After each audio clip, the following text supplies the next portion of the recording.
orang bertanya juga, hebat juga ya baru dapat KTL menjadi ketua umum. 3 hari ya? Ya. 3 hari ya? 2 hari, 3 hari. 3 hari yang panggung mukanya, panggung belakangnya kita mau tanya. Gitu kan, apakah diantar sama siapa, datang sendiri, dijemput. Jadi ceritanya gimana si Mawar ini bisa masuk ke Tanah Abang? Namaku Mawar, bukan nama sebenarnya. Saat ini, aku sudah memantapkan hati untuk masuk ke politik. Gimana Mawar ini bisa tahu-tahu masuk dan kemudian ada di singgasana tertinggi gitu kan sebagai ketua umum Tanpa mekanisme kongres ya. Tanpa ada kongres. Siapa yang move duluan nggak deket siapa gitu ya, siapa jatuh cinta ya. Nggak ada dua-duanya. Pokoknya cuma perjodohan cepat. Iya, di WA aja. Jadikan anakku sebagai ketua umum.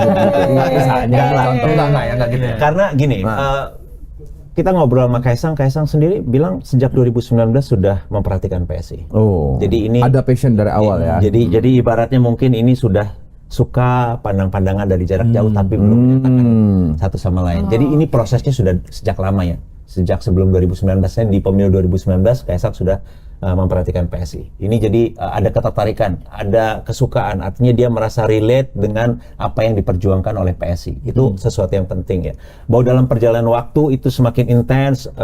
Kaisang sendiri dekat dengan Bro Giring, dekat dengan ada beberapa pengurus kita, anak-anak kita, ada William dan lain sebagainya. Itu ada komunikasi. Di situ mulai merasa bahwa oke, kelihatannya ini sama-sama nih. Kita merasa Kaisang ini figur yang beda gitu ya. Mungkin orang nggak hanya melihat dia apa yang dilihat di podcastnya, tapi di belakang layar ketika bicara serius kita juga merasa kualitasnya bagus. Nanti saya akan bicara tentang poin ini ya. Jadi kemudian di sisi lain dia juga merasa apa yang diperjuangkan PSI ini kok baik ya, sama dengan apa yang saya inginkan. Dan ketika dicalonkan menjadi atau disebut sebagai kandidat PSI untuk calon wali kota Depok, di situ juga sambutan publiknya bagus. Jadi mungkin dari sana ada perasaan bahwa ada panggilan politik gitu loh untuk masuk ke sektor publik, apa yang disebut anak muda, saya ingin masuk ke sektor publik, saya ingin bergabung di partai yang masih baru, di partai yang masih belum besar lah bahasanya gitu ya. Jadi itu yang prosesnya kurang lebih seperti itu. Jadi ini proses yang panjang juga, saya pikir, saling lihat, saling lirik, saling pandang, akhirnya sampai. Oke Bung, kalau itu mungkin kita bisa paham lah. Mustaqim pun mungkin juga dari awal sudah, bahkan mungkin dari mulai tahun 2020 udah melihat tuh partai mana. Iya. Tapi bermimpi saja jadi ketua umum nggak berani. Gitu loh. Ini kan enak banget melihat dari 2018 atau kemudian masuk jadi ketua umum. Karena kita ingin tahu prosesnya aja. Nah, ya ini pengen juga jadi ketua umum partai politik. Boleh. Tapi bermimpi aja nggak berani. Dia masalah Mustaqim adalah dia nggak berani masuk politik dulu. Itu syaratnya kan itu dulu. Berani nggak keluar dari zona nyaman? Dari kasusnya Kaisang itu. Berani nggak dari zona nyaman? Tapi gini, banyak orang mempertanyakan proses kaderisasi ya. Tapi kita justru harus mengembalikan ini kepada pertanyaan umum dulu. Pertanyaannya, kita puas nggak dengan kaderisasi partai politik pada umumnya saat ini? Kalau misalnya kita puas, kita menganggap bahwa proses itu adalah proses yang baik dan benar, kenapa misalnya persepsi publik terhadap partai politik begitu buruk? Partai politik itu seluruh pollster itu konsisten setiap ngeluarin survei institusi yang paling tidak bisa dipercaya apa? Partai politik, bener nggak? Pertanyaannya bisa dibalik nggak? Partai yang kaderisasinya udah tertib seperti itu dianggap buruk, apa yang enggak gitu? Nah, enggak ya, bisa juga begitu. Enggak, bisa juga logika seperti itu atau logika sebaliknya, Kim.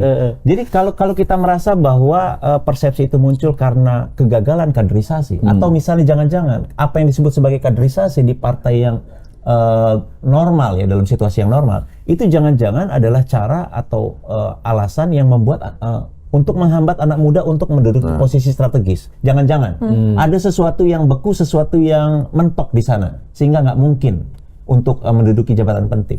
Kenapa tidak dalam situasi politik yang tidak normal ini, yang beku ini, yang mentok ini, kita mencoba satu cara baru. Ketika nama Kaisang muncul dari bawah, pengurus DPW ada 38 bilang, kenapa nggak sekalian dijadiin ketua umum aja kalau mau gitu. Oke, berarti ini semua terjadi, itu semua di skip hanya karena itu Kaisang ya? Enggak, ada proses.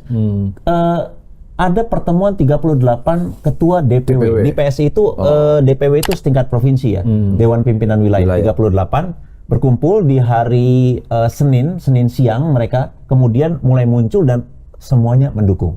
Karena bagaimanapun Mas Kaisang ini adalah sosok populer, di sisi lain PSI memang membutuhkan sosok yang populer dan positif, terutama di kalangan anak muda. Why not kita coba sesuatu yang baru?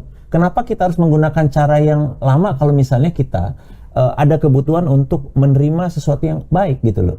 Kenapa harus menggunakan cara yang lama? Ini juga mungkin bisa jadi alat refleksi bagi kita ya. Untuk melihat lagi, bener gak sih yang disebut kaderisasi partai itu harus dengan cara seperti ini yang membuat anak-anak muda justru nggak bisa masuk ke posisi penting gitu loh. Kalau kita bicara Kaisang kan tidak hanya bicara soal anak muda kan, tapi bicara figur sebenarnya kan. Kita fair lah gitu lah. Ya, level populernya Kaisang beda nggak ya. mungkin tiba-tiba masuk PSI dalam waktu 3 hari terus menjadi ketua umum. Mungkin tidak setiap anak muda di Indonesia termasuk saya misalnya. Dia aja nggak berani. Mendapatkan privilege itu gitu loh. Iya. Nah, maksud saya gini loh, PSI sebagai partai muda yang dianggap fresh di luar problem kaderisasi kan pasti mengedepankan sebenarnya lebih pada kompetensi sebenarnya. Kompetensi, kapasitas, pengalaman gitu loh. Dan di ADRT kalau saya nggak sebut, ADRT-nya PSI sendiri kan menyebutkan itu bahwa ya yang berhak jadi ketua umum adalah kader yang paripurna. Saya tidak tahu mereka paripurna itu apakah karena dia anak presiden atau apa, saya nggak tahu gitu ya. Tapi maksudku katakanlah saya tidak ingin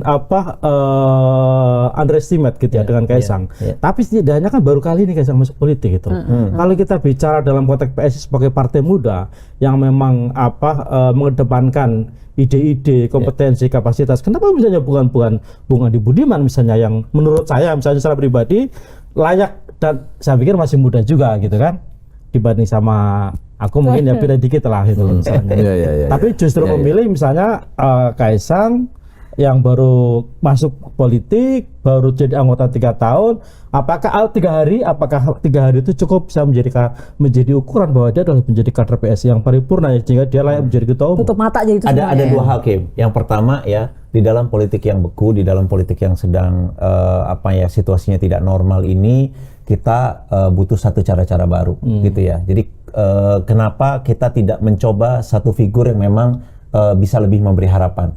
Orang muda seperti Kaisang ini adalah jawaban atas itu. Kemudian yang kedua, kalau dibilang soal privilege ya, bagaimana ini disebut sebagai privilege atau cara yang instan? Kaisang ini milih partai yang suaranya saat ini baru 1,89% di pemilu yang lalu. Waktu pemilu tinggal 5 bulan. Ini bukan satu jalan yang mudah. Ini adalah satu keberanian untuk memilih PSI ini. Kalau misalnya dia bergabung di partai besar, aman pasti ya. Tapi ini PSI tinggal 5 bulan pemilu, bergabung di partai yang 1,89%, ini bukan jalan yang mudah.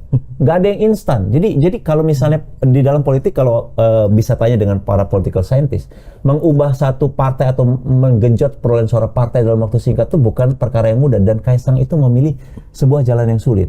Sebuah jalan yang nggak mudah tadi. Dan itu harus dihargai. Ada keberanian. Dan itu kalau menurut saya itu khas anak muda. Dia milih sesuatu jalan sendiri, dia minta pamit sama bapaknya, Pak saya izin mau milih jalan saya sendiri, nggak mudah. Dan kemudian soal keberanian, Kim.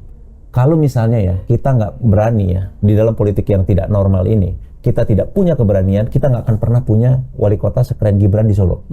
Gibran tuh prestasinya bagus, komitmennya dalam soal kebangsaan kuat. Tapi kan dan presiden dipuji. juga.